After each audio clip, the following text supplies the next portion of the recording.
इस वक्त मैं पंजाब के एक बहुत ही खूबसूरत से छोटे से गांव में मौजूद हूं। मेरे पीछे आपको नज़र आ रहा है, ये है माइटी इंडस रिवर और बहुत सारे बाइकर्स हमारे साथ हैं और आज हम यहां पे करने वाले हैं कैंप। ये है कटवा गोश्त।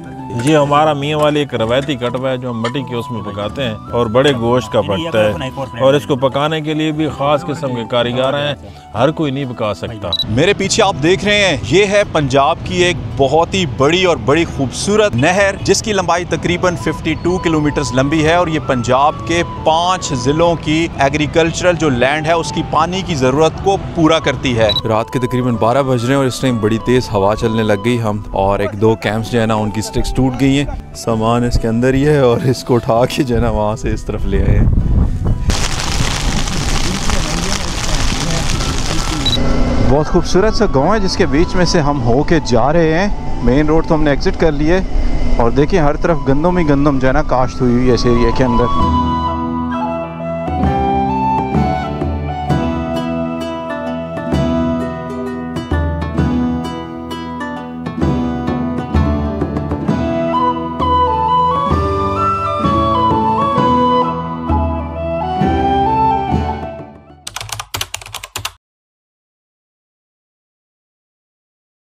अस्सलामुअलैकुम, कैसे हैं आप सब लोग? उम्मीद करता हूँ आप बिल्कुल खैरियत से होंगे।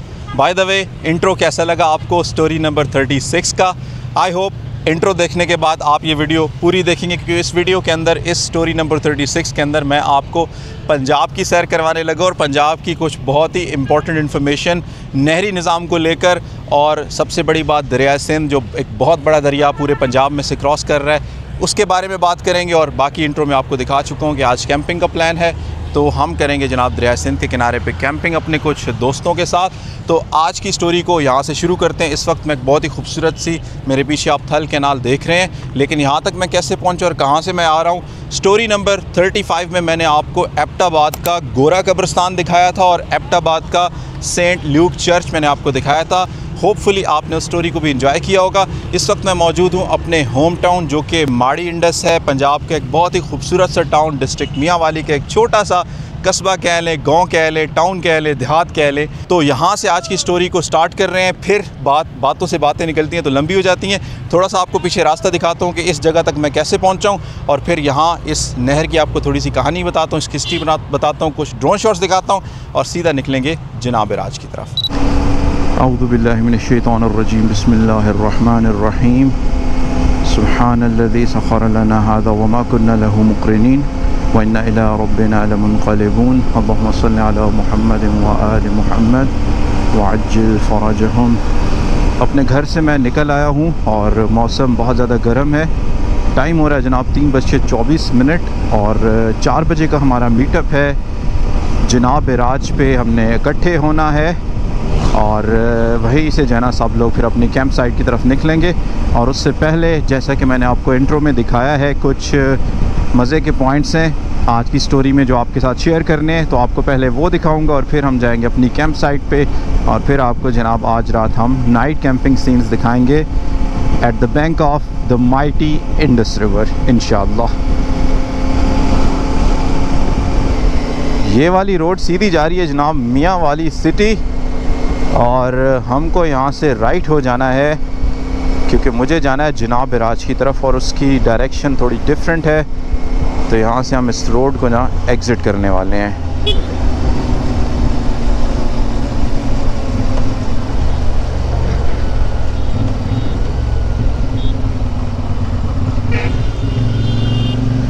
और अभी हम जनाब पाकिस्तान की एक बहुत बड़ी जो है ना कैनाल को क्रॉस करने वाले हैं और फिर उसके बाद आपको जनाब इसके बारे में बताता हूँ। ये एक छोटा सा पुल है जिसको कहते हैं 10,000 वाला पुल, 10,000 ब्रिज इसका नाम है। और देखें पानी कितना तेज़ी से जा रहा है नहर के अंदर। आइए आपको इस नहर के बारे में जाना बताता हूँ और आपको कुछ ना इसके ड्रोन फुटेजेस दिखाता हूँ। ये है जनाब थल कैनाल जो कि दरियाए सिंध में से जनाब राज के मकाम से निकल रही है। इसकी कुल लंबाई तकरीबन 5 किलोमीटर्स है। और साथ ही साथ आपको जनाब बताता चलूँ कि ये नहर थल कैनाल का जो प्रोजेक्ट है, थल प्रोजेक्ट, इसके अंडर एक ये थल की कैनाल है और इसके अलावा एक चश्मा बिराज पे एक और कैनाल है जिसको द ग्रेटर थल कैनाल कहा जाता है, जो कि इससे भी काफ़ी ज़्यादा बड़ी है। और ये पंजाब के 5 बड़े ज़िलों की जो एग्रीकल्चरल लैंड है उसकी पानी की ज़रूरत को पूरा कर रही है।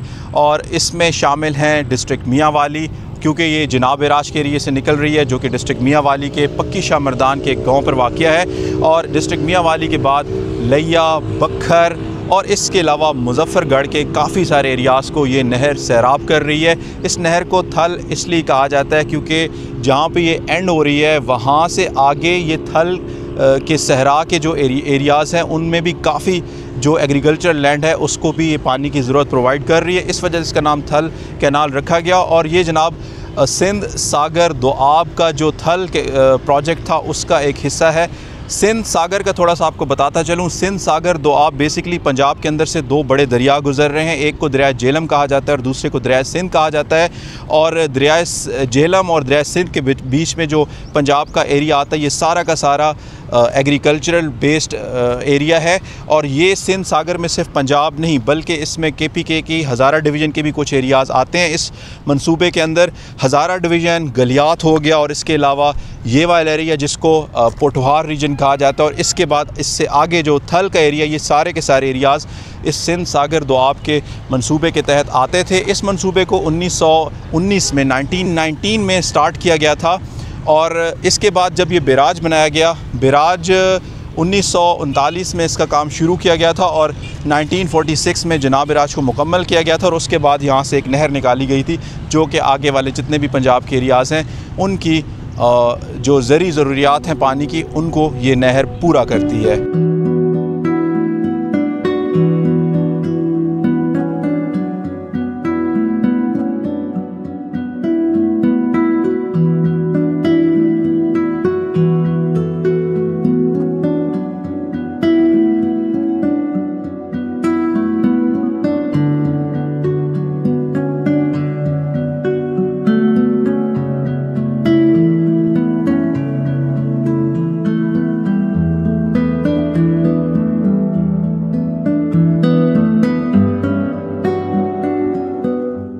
इस नहर की दूसरी जानिब मुझे कुछ कच्चे मकानात भी नज़र आ रहे हैं जो कि यहाँ से देखने में बड़े ही प्यारे लग रहे हैं। और इस नहर के ऊपर जगह जगह छोटे छोटे पुल बनाए गए हैं। और इस वक्त जिस पुल के ऊपर मैं मौजूद हूँ या जिस पुल के मैं पास खड़ा हूँ, मेरे पीछे आप देख सकते हैं, इस पुल को कहा जाता है 10,000 वाला पुल या 10,000 ब्रिज आप कह सकते हैं। अब इसको 10,000 ब्रिज क्यों कहा जाता है, उसकी रीज़न ये है कि जहाँ से ये नहर निकल रही है जनाब बैराज से, यहाँ तक इसका जो डिस्टेंस बनता है वो तकरीबन 10,000 फुट बनता है। तो इस वजह से जो है ना इस पुल को 10,000 वाला पुल कहा जाता है और ये काफ़ी फेमस पुल है यहाँ का।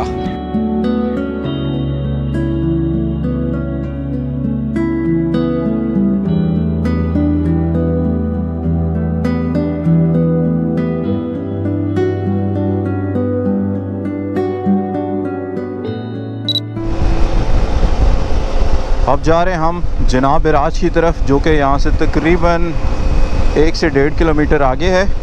और उसको हमने क्रॉस करना है और दरियाए सिंध की दूसरी जानिब जाना है। कमर मिशानी के नाम से एक छोटा सा गांव है जहाँ पे हमारी आज की कैंपिंग साइट है। तो इंशाल्लाह मज़ा आने वाला है। इस वीडियो को आपने एंड तक लाजमी देखना है और अगर वीडियो पसंद है तो लाइक, शेयर, कमेंट लाजमी करना है। चैनल पे नए आए हो तो सब्सक्राइब कर लो और पुरानी स्टोरीज़ भी लाजमी देखनी है। चलिए जी, अब हम बैराज के अंदर एंटर हो रहे हैं। बहुत ज़्यादा रश है भाई, आवाम सही जो है ना ईद की छुट्टियों के मज़े ले रहे हैं। बिस्मिल्लाहिर्रहमानिर्रहीम। बहुत ही खूबसूरत दरियाए सिंध के ऊपर बना हुआ ये एक बैराज है, जनाब बैराज। थल प्रोजेक्ट का हिस्सा है जनाब बैराज भी। 1919 से जनाब इसका प्लानिंग हुई थी और फिर इसको 1939 में बनाना शुरू किया गया और तकरीबन 1946 में पाकिस्तान बनने से 1 साल पहले इसको कंप्लीट कर दिया गया था। और इस बैराज की लंबाई है तकरीबन 1.15 किलोमीटर ये लंबा है। और इसके अलावा जो इसकी हाइट है बैराज की वो तकरीबन 5.8 मीटर्स है। और इसके अलावा जनाब यहाँ पे जो एक मेगा प्रोजेक्ट लगा हुआ है बिजली घर जो लगा हुआ है उसकी जो प्रोडक्टिविटी है वो तकरीबन 96 मेगावाट का जनाब यहाँ पे एक पावर प्लांट लगा हुआ है। और रोड की हालत बीच में से तो ख़राब हो चुकी है, लेकिन ओवरऑल भाई काफ़ी खूबसूरत। और इस टाइम इस पर हवा बहुत ही ठंडी लग रही है क्योंकि एक विंड क्रॉसिंग हो रही है ना दरिया के पानी से हवा लग के। और मेरे इस तरफ सॉल्ट रेंज और पोठोहार प्लेटू, पोठोहार रीजन के पहाड़ हैं। नज़ारा बहुत ही कमाल का है। ड्रोन फुटेज आप मुलाहिजा करें, आप ऑलरेडी देख रहे हैं, एंजॉय करें ड्रोन फुटेज। और हम निकलते हैं आगे की तरफ।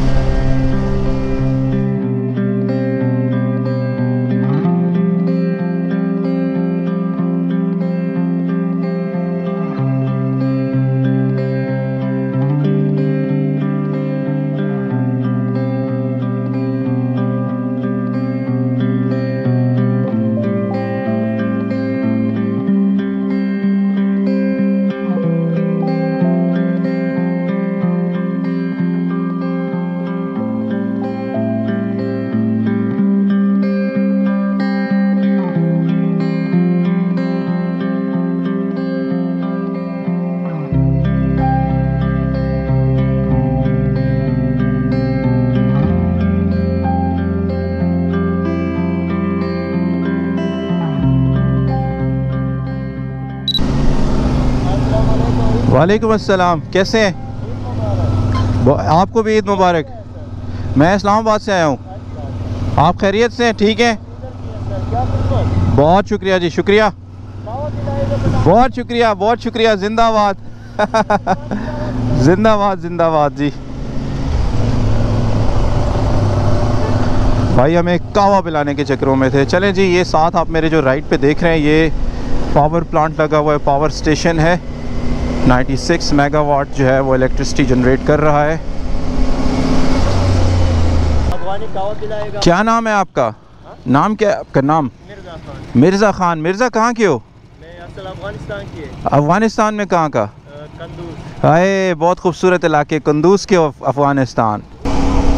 इस रोड का नाम है जनाब कमर मशानी वंजारी रोड और इस पे हमें तकरीबन 17 किलोमीटर्स चलना है। 22 मिनट हमें लगेंगे और कमर मशानी आएगा और वहीं कहीं हमने जो है ना फिर इंडस रिवर के किनारे पे अपनी कैंप साइट की तरफ जाना है। तो अभी जो हमारा क्रू है, कैंपिंग क्रू, वो पूरा हो चुका है। तो अभी सारे बाइकर्स जो है आगे की तरफ चल रहे हैं। दोनों तरफ जो है ना बड़े खूबसूरत से गंदम के खेत हैं और गंदम जो है ना सही उसके दाने निकल आए हैं। और क्योंकि अप्रैल का स्टार्ट है और मेरे ख़्याल में मई के एंड पे इसकी कटाई भी शुरू हो जाएगी। तो अभी सिर्फ 2 महीने और गंदम जो है ना पक के इंशाल्लाह तैयार होगी। दोनों तरफ जो है ना फुल ग्रीन है गंदम के जो है ना खेत, बहुत ही खूबसूरत लग रहे हैं। बहुत खूबसूरत सा गांव है जिसके बीच में से हम हो के जा रहे हैं। मेन रोड तो हमने एग्ज़िट कर लिए और देखिए हर तरफ गंदम ही गंदम जो है ना काश्त हुई हुई है इस एरिया के अंदर। और टाइम हो रहा है 5:21। सही जो है ना ठंडी हवा चल रही है और हर तरफ ग्रीनरी ग्रीनरी। और देखने से वाइब यही आ रही कि आगे जाके जो हमारा कैंपिंग साइट होने वाली है ना वो बहुत आउटस्टैंडिंग होने वाली है। तो चलिए चल के देखते हैं, क्योंकि इस एरिया के अंदर जो है ना इस तरह की एक्टिविटी फ़र्स्ट टाइम हो रही है। यहाँ ये बाइकिंग, बाइक टूरिज़म और वैसे टूरिज़म जो है ना यहाँ पे बिल्कुल भी ज़ीरो है। लेकिन ये इलाके बहुत खूबसूरत हैं और अब तो वैसे भी ये इलाके इस्लामाबाद से सिर्फ 2 घंटे का रास्ता है यहाँ से। जब से सी पैक मोटरवे बन गई है ना M14, उसके बाद तो यहाँ पहुँचना बहुत इजी है और बजाय इतना दूर जाने के इलाके बहुत खूबसूरत है। तो यहाँ पे बंदा इजीली आके एंजॉय कर सकता है। दरिया सिंध की जगह जगह खूबसूरत से जो है ना पॉइंट्स बने हुए हैं जहाँ पिकनिक की जा सकती है।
चले जी, कैंप वगैरह सेटअप हमारा हो चुका है और अभी खाना भी आ चुका है। आज खाने में यहाँ के एक ट्रेडिशनल चीज़ है जो हम खाने लगे हैं, उसके बारे में अली से पूछते हैं। अली इस तरफ आए जी।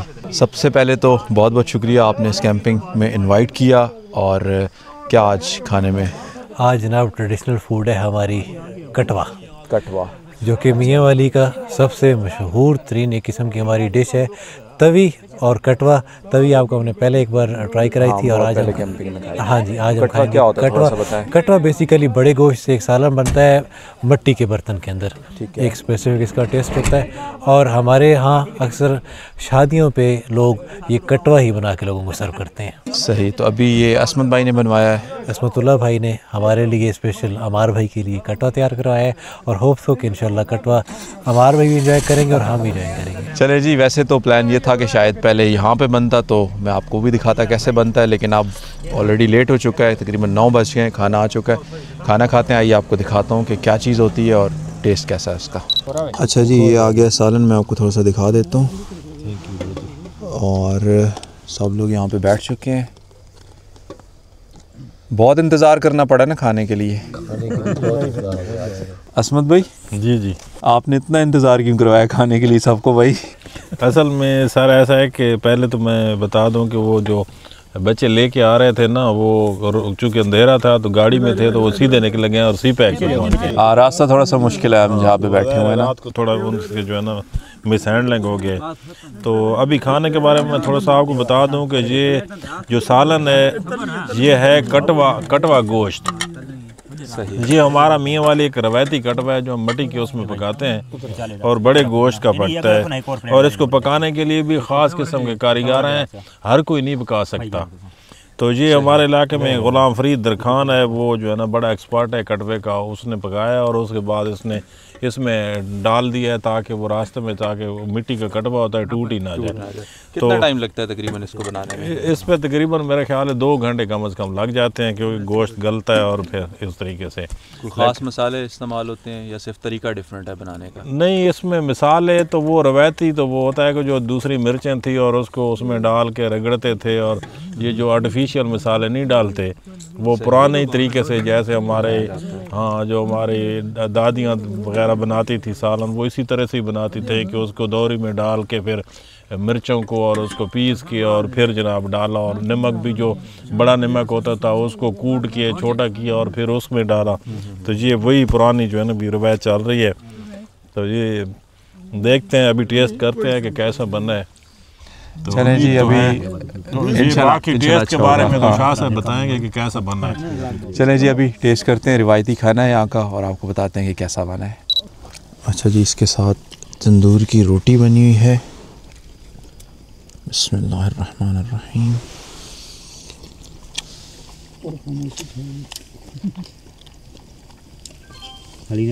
ये चेक करें, इसके अंदर सारा गोश्त है यार।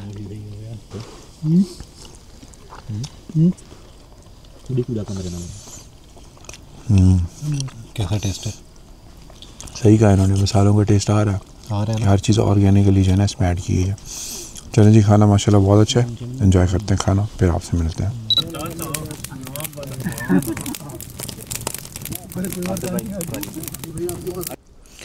अच्छा जी, ये हैं असमत भाई। असमत भाई, सबसे पहले तो आपका बहुत शुक्रिया, आपने एक बहुत ही ज़बरदस्त जो है ना दावत का यहाँ पे एहतमाम किया, उसके लिए बहुत बहुत शुक्रिया। कुछ शेयर करना चाहेंगे, क्योंकि आप भी एक बाइकर हैं और ट्रैवल करते हैं, तो अपना ट्रैवल से रिलेटेड कोई इंटरेस्टिंग वाक़या ऐसा आपके साथ हो, कोई इंस्पिरेशन हो? अच्छा अमार भाई, मेरे नाल कोई ऐसा वाक़या जिहड़ा कोई दिलचस्प या पेश नहीं आया, कोई यादगार वाक़या ट्रैवलिंग।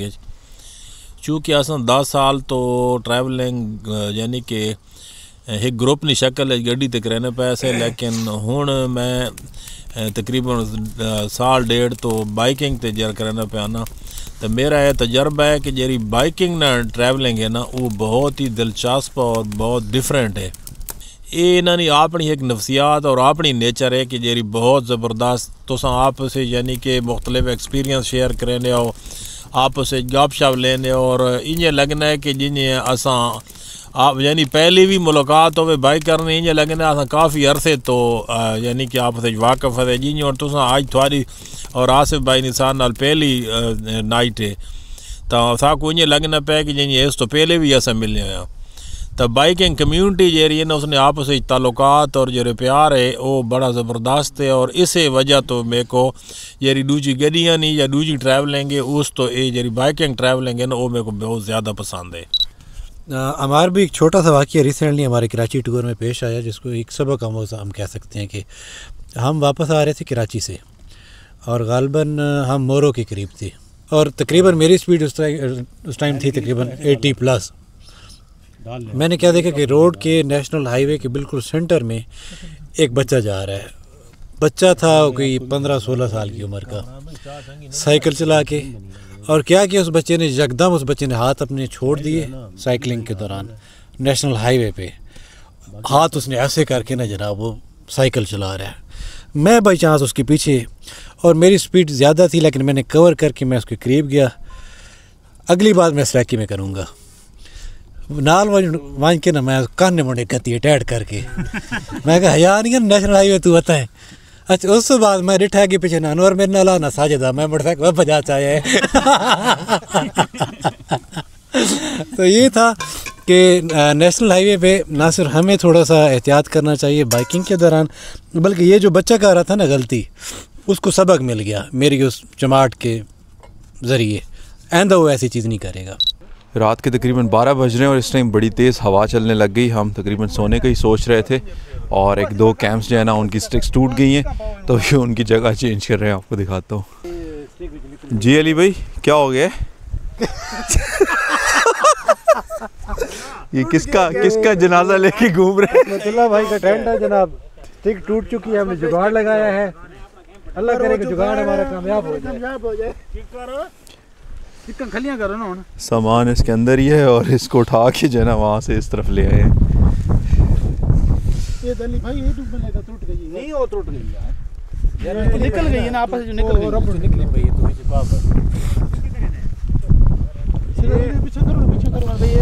और इस टाइम मौसम बहुत ज़्यादा ख़राब हो चुका है, बहुत तेज़ हवाएं चल रही हैं, बारिश का भी मौसम लग रहा है और सामान आप देख सकते हैं सब ऐसे ही। अभी हम आग के पास बैठे ही थे कि अचानक जो है ना तेज़ यहाँ हवा आना शुरू हुई। कोर कैंप भी उठा के भाग रहे हैं क्योंकि उस साइड पे बहुत तेज़ हवा है। तो इसको जो है ना अभी इन कैंप्स के सामने लगा रहे हैं ताकि थोड़ा सा विंड प्रेशर कम हो और इसको इस तरफ लगाने की कोशिश कर रहे हैं।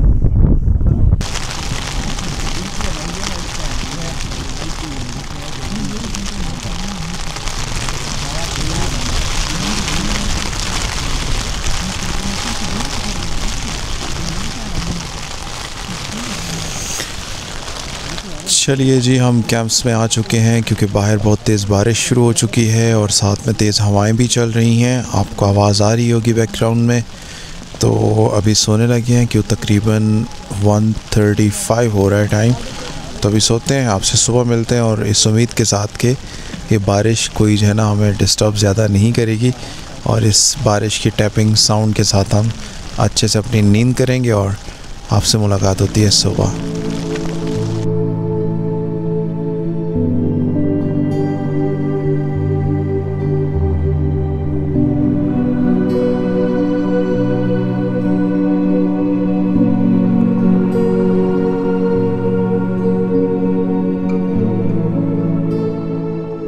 अस्सलामुअलैकुम, good morning from the beautiful Indus river. दरिया सिंध के किनारे पे रात बहुत बेहतरीन गुजरी। पानी का बहुत ही सूथिंग किस्म का साउंड था, लेकिन रात को जैसे कि आपने देखा 12 बजे के बाद सही वाला तूफ़ान आया और उसने कैंप्स को जो है ना उखाड़ के इधर उधर कर दिया। और उसके बाद बारिश शुरू हो गई। बारिश की आवाज़ जो है ना ओहो हो, वो तो आपको पता है मुझे सबसे ज़्यादा अच्छी लगती है। और कैंप में वाकई उसके एक अपनी ही वाइब होती है, एक अपना ही लेवल होता है। रात बहुत अच्छी गुजरी है। सुबह के 6:30 बज रहे हैं। सनराइज़ तो ऑलरेडी हो चुका है जैसे कि आप ये मेरे पीछे देख रहे हैं। हल्का सा सूरज इन बादलों के पीछे से नज़र आ रहा है, लेकिन हर तरफ बादल हैं तो कोई व्यूज़ जो है ना इतने क्लियर नहीं है। लेकिन मौसम थोड़ा थोड़ा ठंडा है, लेकिन मज़े का एक प्लेजेंट किस्म का मौसम है। इन हवाओं ने ना पूरी रात तंग किया और सुबह सुबह भी इन हवाओं ने जो है ना हमें तंग करके रखा हुआ है, क्योंकि हमने नाश्ते के लिए सालन वगैरह जो है ना गर्म करना था। रात का जो हमने कटवा खाया था तो उस सालन को हम गर्म कर रहे हैं नाश्ते के लिए, लेकिन हमें जगह नहीं मिल रही थी। तो अभी अली भाई लोगों ने जो है ना कोई पत्थरों के अंदर जो है ना जगह ढूंढी है जहाँ पे हवा ना लगे और स्टोव पे हम इसको गर्म कर सकें। ये तो काफ़ी सारा सालन बच गया था। क्विकली आप लोगों को जो है ना MRC क्लब के मेंबर से इंट्रोड्यूस करवाता हूँ। हमारे साथ हैं जी मोहम्मद वकास, असमतुल्लाह न्याजी, मलिक आसिफ जमान, सैयद अली रज़ा अल मारूफ जज़ान राइडर, चेयरमैन साहब। हाँ, चेयरमैन मोहम्मद ज़ियाउल्लाह ज़ुम्बाटी ट्रैवल, जावेद इकबाल खान, मोहम्मद काशान मलिक, गौहर अली मेहदी, तसव्वुर हुसैन, मोहम्मद अनवर खान, उबैदुर रहमान, कामरान हमीद। सबसे खूबसूरत चीज़ मुझे कैंपिंग में ये लगती है, जब मैं नॉर्दर्न एरियाज़ में कैंपिंग करता हूँ ना, तो वहाँ पे सुबह सुबह जो बकरवाल होते हैं या उनके जानवर जो है ना, सुबह सुबह दरिया के करीब पानी पीने के लिए आते हैं। और यहाँ पे भी कुछ ऐसे ही सीन हुए और देख सकते हैं आप, इन सब की जो है ना ऊपर से इन्होंने ऊन को उतारा हुआ है और काफ़ी ज़्यादा तादाद में है ये।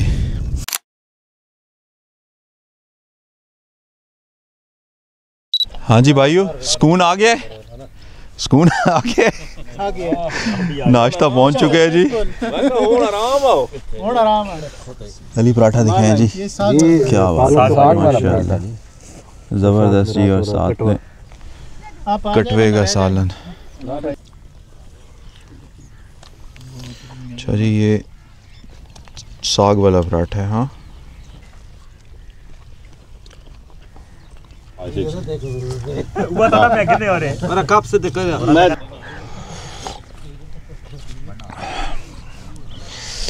चाय का पहला कप आज के दिन का। और असमत भाई के घर से नाश्ता बहुत मज़े का आया। जो पराठे थे ना, साग के पराठे बने हुए यार, वो बहुत ज़्यादा टेस्टी थे। मैंने तो सालन बहुत कम खाया, पराठा ही इटसेल्फ वो बहुत टेस्टी था, बहुत मज़े का था। और अभी चाय पीते हैं, फिर यहाँ से निकलते हैं। रहीम सुब्हानल्लज़ी सख़र लना हाज़ा वमा कुन्ना लहू मुक़रिनीन व इन्ना इला रब्बिना लमुनक़लिबून। अल्लाहुम्मा सल्लि अला मुहम्मद व आलि मुहम्मद व अज्जिल फ़रजहुम। ये बंद गोभी के खेत हैं और बड़े ही खूबसूरत अंदाज से जो है ना वो बंद गोभी वहाँ से निकाल रहे हैं और उसको उसके पत्ते अलग कर रहे हैं। अस्सलाम वालेकुम, कैसे हैं जी, खैरियत से आप? ये देखें जी कितना खूबसूरत है, माशाल्लाह ज़बरदस्त, बिल्कुल फ्रेश जो है ना। वैसे इसका क्या रेट चलता है मार्केट में? अच्छा, 8-10 किलो वाला शॉपर 200 से 250 रुपये में मार्केट में बिकता है। और चेक करें कितना ये ताज़ा है यार। शहरों में तो इसकी बहुत डिमांड है, बड़ा महंगा होता है। हाँ, चेक कर, ये पूरा खेत बंद गोभी का है और क्या बात है, बहुत खूबसूरत। या नहीं जी, बहुत शुक्रिया शुक्रिया। ये है कमर मुशानी का छोटा सा टाउन कह लें और बड़ी हलचल है इस बाज़ार के अंदर। मुझे बेकरीज बहुत ज़्यादा नज़र आ रही हैं यार, मीठे के सही शौकीन लगते हैं यहाँ के लोग। असमतुल्लाह खान न्याजी भाई का जो है ये होम टाउन है, उनका गांव है, उनका टाउन है। बाय द वे ये पंजाब का वो इलाका है जो थोड़ा सा अगर हम यहाँ से आगे जाएंगे तो KP के हदूद शुरू हो जाएगी और फिर इसको इससे आगे जो एरियाज़ उनको इलाका गैर कहा जाता है। अल्लाह करे यहाँ से हाई ऑक्टेन मिल जाए, हाई ऑक्टेन मिल जाए, हाई ऑक्टेन मिल जाए। अस्सलाम वालेकुम, हाई ऑक्टेन, अस्सलाम वालेकुम, हाई ऑक्टेन है ना? फुल करना है, फुल।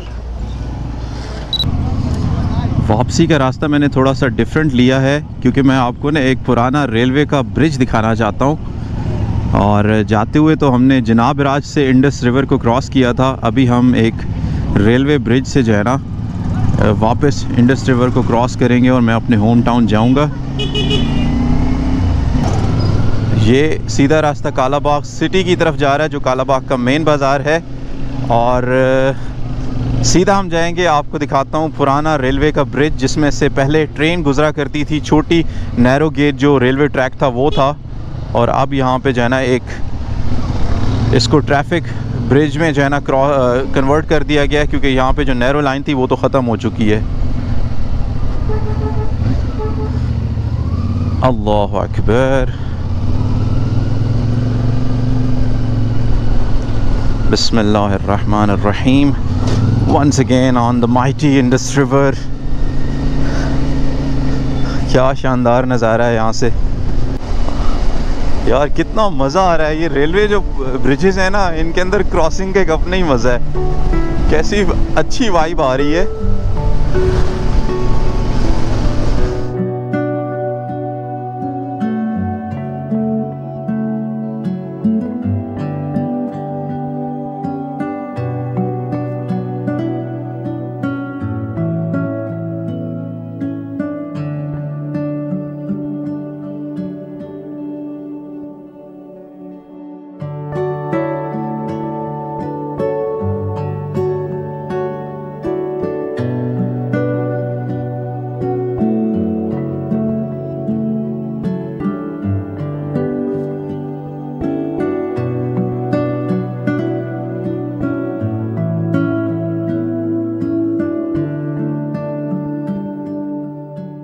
ये है पाकिस्तान का सबसे बड़ा दरिया, जिसे पाकिस्तान की लाइफलाइन कहा जाता है। जी हाँ, ये वही दरियाए सिंध है जो दुनिया के बुलंद तरीन पहाड़ी सिलसिले हिमालय को चीरता हुआ गिलगित बल्तिस्तान और खैबर पख्तूनख्वा से होता हुआ पंजाब में दाखिल हो रहा है। चाइना के तिब्बत रीजन में वाक़या माउंट कैलाश से निकलने वाला 3180 किलोमीटर तवील दरियाए सिंध इस मकाम पर पहाड़ों को छोड़कर मैदानी इलाकों का रुख करता है और इस मकाम का नाम है कालाबाग। कैसी लगी आपको आज की कहानी? कमेंट सेक्शन में ज़रूर बताइएगा। मिलते हैं आपसे स्टोरी नंबर 37 में। खुदा हाफिज।